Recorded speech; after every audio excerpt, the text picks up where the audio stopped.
The other day when I was trying to find some more lessons or videos with the Silhouette software, because it is fairly new, I came across one on someone's blog, but it was done in the Craft Robo, and I thought, well, let me see if I could do the same thing in the Silhouette without doing some of the steps, and it just shows you the difference between doing it in the Robo and doing it in the Silhouette. What the lady had done was she made a number 21 to do a 21 card. So I've put it in there, and I'm going to click off and select it again, and I'm going to pull it out to a decent size so you can see what we're doing. And here, if your letters aren't overlapping, and you can just scroll down and see which fonts you like.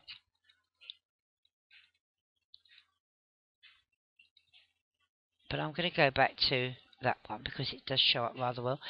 If yours isn't overlapping, you can use these little arrow keys here to move your letters in and out.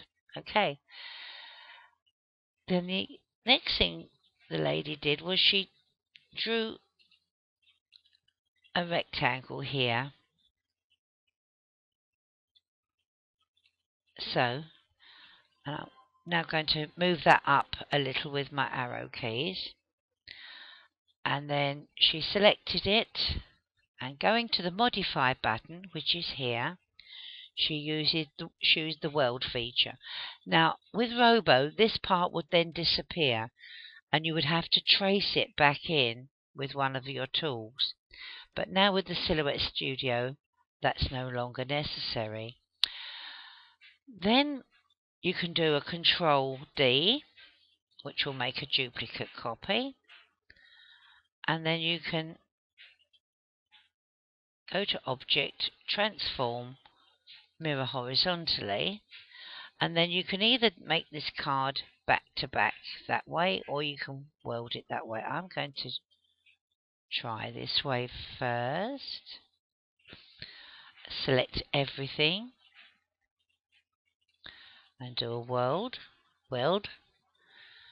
And so there you would have your, or I'll undo that, select this again, take it to that side. Let's move this over. Oops.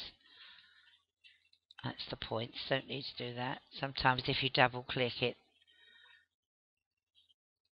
And I'm just going to use my arrow keys to jog this one up on the same level.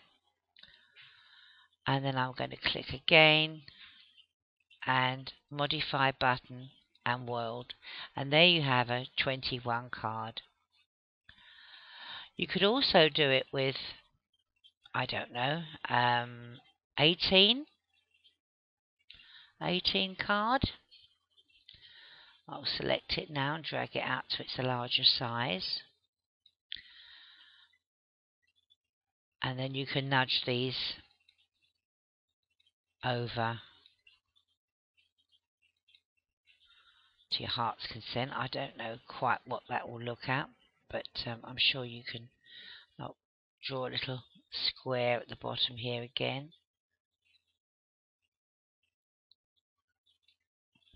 Select everything, and hopefully it welds quite nicely.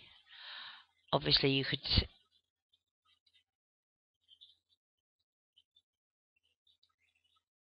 move this slightly apart. Let's go back on there.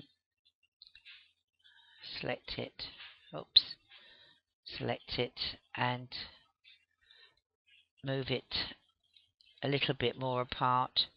And if you wanted to, you could put something there just to meet up, maybe a small square just to hold it together, oblong just to hold it together. I won't bother putting the other thing on the bottom because I think you've got the idea. Up to the world button and press world, and there you would have an 18.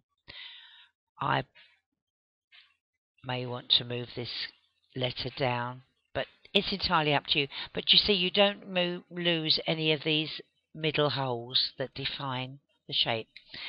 I hope that's helped in some of the welding things that you might want to do. And that's all for this small video.